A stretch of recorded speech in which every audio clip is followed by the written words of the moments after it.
The second game in round 2 of the 2023 Rugby Championship was played in Sydney, Australia, between the Australian Wallabies and the Argentinian Pumas. Let's find out what happened in this game.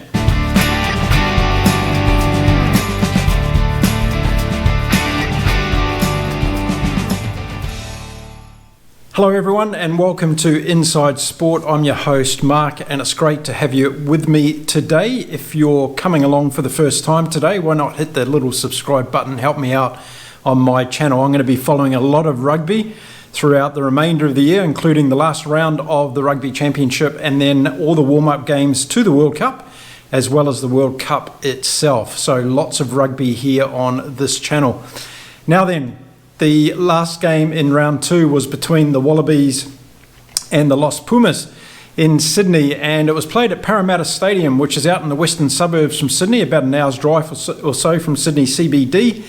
And the stadium had about 40,000 people in it for this particular game, and it was a very exciting prospect we had. In fact, just a couple of days before the game, I put up a post on my community page. If you haven't checked that out yet, go to my community page. I'm posting stuff there all the time.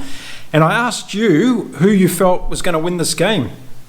And as you can see from the responses here, it was a very, very close thing. So we're going to find out in this video what actually happened.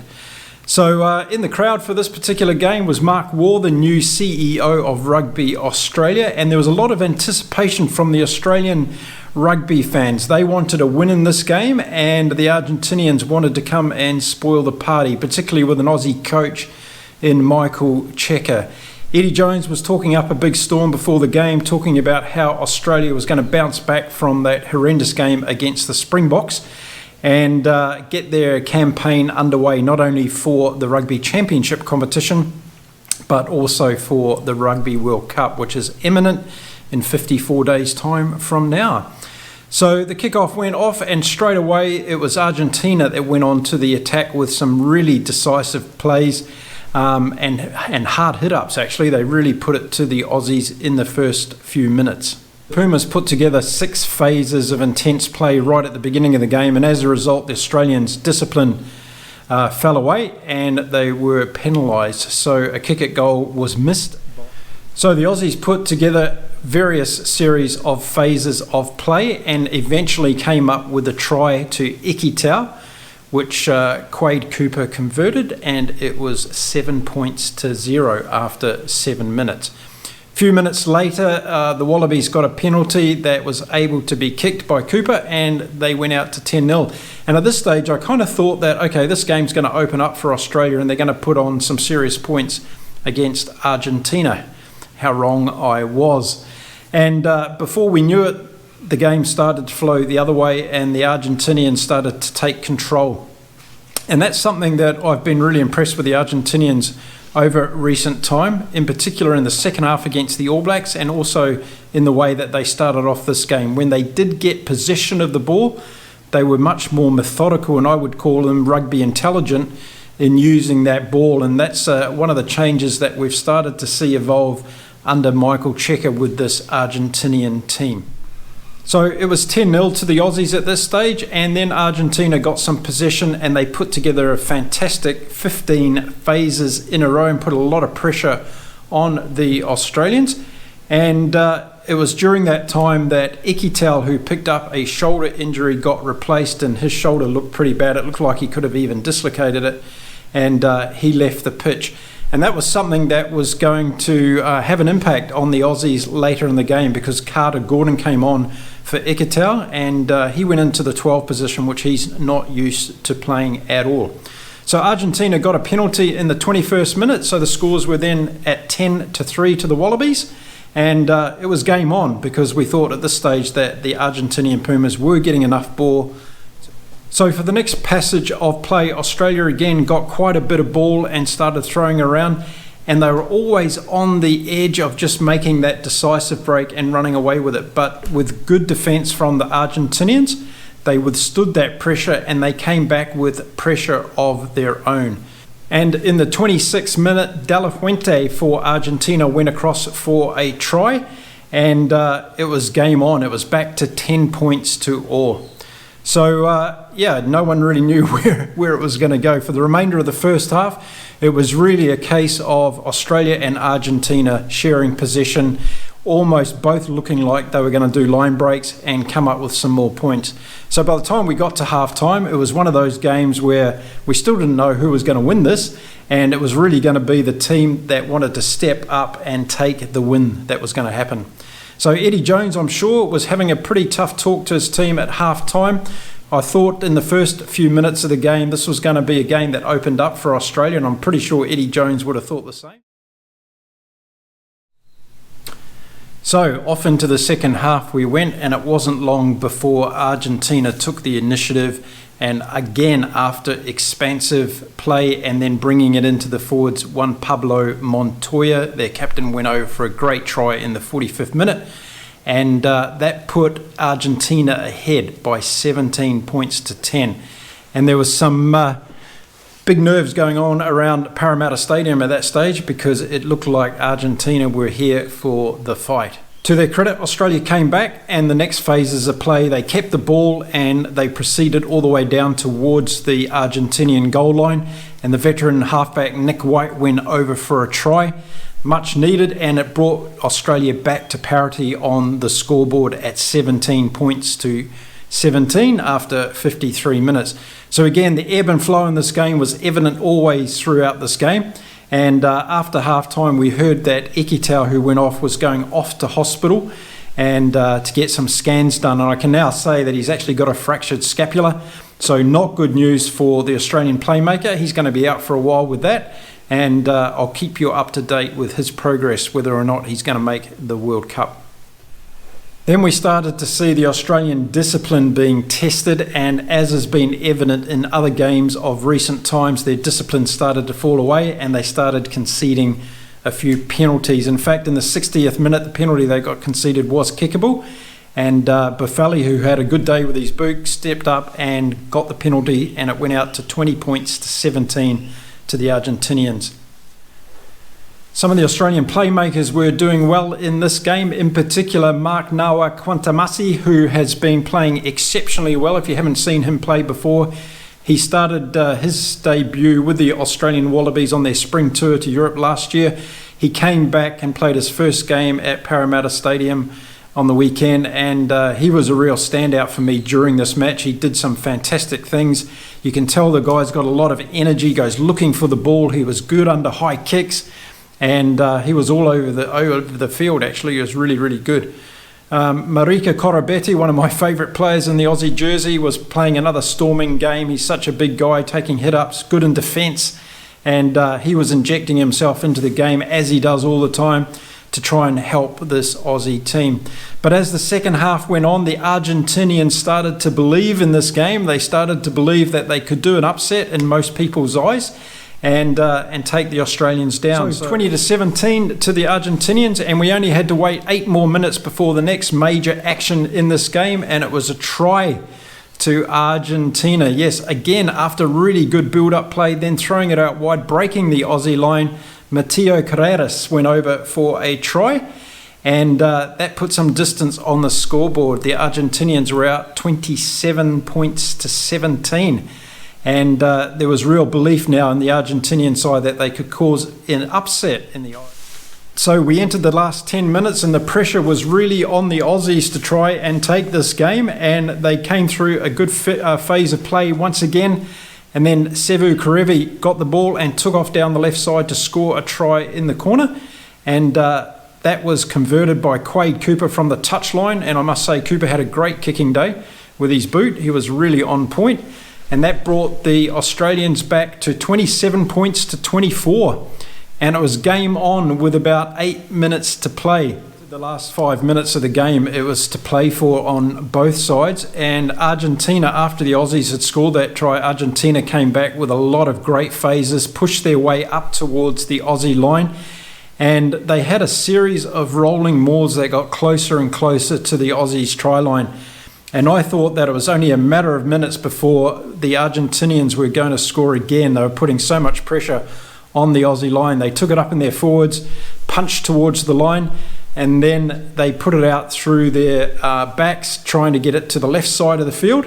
And as they were doing that last phase to try and score a try, the ball was intercepted by Nara Quantamasi, and away he went, running all the way down 90 metres to the other side of the field, scoring a try for Australia. And that put the Aussies ahead, 31 points to 27 with just a couple of minutes to go. The Australian crowd was euphoric. I was a little bit sad because the Argentinians have been playing so well up into that stage. They looked like they were going to score a try at that stage. They'd put confound pressure on the Aussies line, and it wasn't to be the case. An intercepted try brought Australia right back into it, in fact put them back into the lead with a couple of minutes to go. But as was the case with this entire game, the Argentinians weren't done, and they just raided the Aussie line towards the last few minutes of the game, in fact the last minute of the game, and they went over for a try. Yes, Gonzalez, the hooker, went over for a try in the last seconds of the game, and they stole this one from the Aussies. 34 points to 31, a win for the Argentinians Pumas in Australia. And this leads Australia now as the only team in the Rugby Championship competition this year that haven't had a win. So let's take a quick look at the table for this year's Rugby Championship. We've got the All Blacks in the lead. We've got South Africa second, Argentina third, and Australia fourth as it stands after 2 rounds. So it was a cracker of a match, that's for sure, and it was a seesawing tussle right down to the last minute. And you picked it on my community page. You said Argentina were going to just get there and pip the Aussies, and they did that. So what now for Australia? What does Eddie Jones do with this team? And are they going to have a chance to get themselves back into this before the Rugby World Cup comes around? There's only 320 minutes of rugby left for the Wallabies between now and the kickoff of their first match in the Rugby World Cup. So he's got to do some work, and he's got to do it pretty fast. And having Ekitau out now with a fractured scapula is not good news for the Australians, because this guy is a really decisive playmaker in their backline. And as we saw with Carter Gordon coming on, they lost some emphasis there. So Eddie Jones got some work to do. Him and James Slipper fronted the press afterwards. They were pretty depressed, pretty upset by it all. You can see that this one's really, really hurt Australia. I've got to say that I thought Argentina definitely deserved their win. In fact, if it wasn't for that intercept try, I think the scoreboard would have been a lot more in favour of Argentina if they'd got over. They didn't get over in that particular moment, but they did get over with the Gonzalez try right on the death knell of this game. So a lot of hard work ahead for Australia. It's going to be interesting to see how they back up against the All Blacks in Melbourne in 2 weeks' time. That's the next game for them. And Argentina now will go to South Africa with a lot of confidence after that match, that's for sure. I think Michael Cheika's got this team believing, and he's got them also playing some very intelligent rugby. As I said, what I really was impressed with the Argentinians was that they kept possession, they used it through different phases, and they just weren't playing spontaneous rugby for the sake of playing spontaneous rugby. A couple of their players, Carreras at fly half, had a good game. I thought Bertrand at halfback had a good game. The forwards were there. Matero was big again. Lavanini actually stayed on the field for 80 minutes, which was a plus for Argentina. So all round a really good performance. Their bench worked well when they came in. Creevy was good again. And it was just a really, really good game, I thought, from Argentina. They've got to watch their starting of their game again against the All Blacks last week in the first minutes. They bled some points. They did the same again against Australia in this game. So I think Cheika's going to have to put some emphasis on the way that they start the game. And ironically, that's something that's come out of the second round of the Rugby Championship, isn't it? We saw that with the Springboks, with the All Blacks getting off to a fast start. And we saw it with Australia getting off to a fast start against Argentina. So I guess Eddie Jones, as well as the South African coaching crew, will be focusing on making sure their teams get onto the pitch and are really switched on from the game kickoff point of view, and making sure that that first 20 minutes is a competition, and they're contesting for balls throughout that first 20 minutes. That's going to be something I think that's taken away from both games for this weekend. So there we go. There's my wrap on this weekend's round 2 of the Rugby Championships. A great round of rugby yet again, with the All Blacks having a win over the Springboks and Australia losing in the dying seconds to Argentina in Sydney. It's all to play for now in the next round. And I think the next round is going to be really vital for all teams. Again, having that win in the last round gives them momentum going into their next series of games. Most teams have got warm-up games now before we head into the Rugby World Cup. Tell me what you think of that. Do you think it's a good idea? Do you think that it's going to give these teams more opportunities, obviously, to get their combinations and connections going, and also to build team confidence? Or do you think the risk of injury to some of the key players is going to be something that these coaches need to look out for? It's been a good Rugby Championship competition so far. So, as I said, I'm going to be here throughout the Rugby Championship last round. I'm also going to be going into all the warm-up games and the Rugby World Cup. So if you like my content, hit that subscribe button. Come on the journey with me. Don't forget to check out the community page. I'm going to be putting polls up there from time to time. I want to know your opinions and ideas and solutions to some of these selections within the teams as well as we get closer and closer to the World Cup. So don't forget to leave your comments about this particular game. What did you think of Argentina? Do you think they've come back now in after being together? Remember, a lot of these players hadn't played since they left their European club teams. So this was a really good hit out after the All Blacks game. I think the All Blacks game did them good, and they've obviously come together in time to put a good win off against Australia. So let me know and tell me what you think Australia needs to do now. What does Eddie Jones need to do with this team? Has he got the right combinations of players? Are there other players on the fringe of this team that you'd like to see come in? Particularly like to hear from our Australian audience on this one.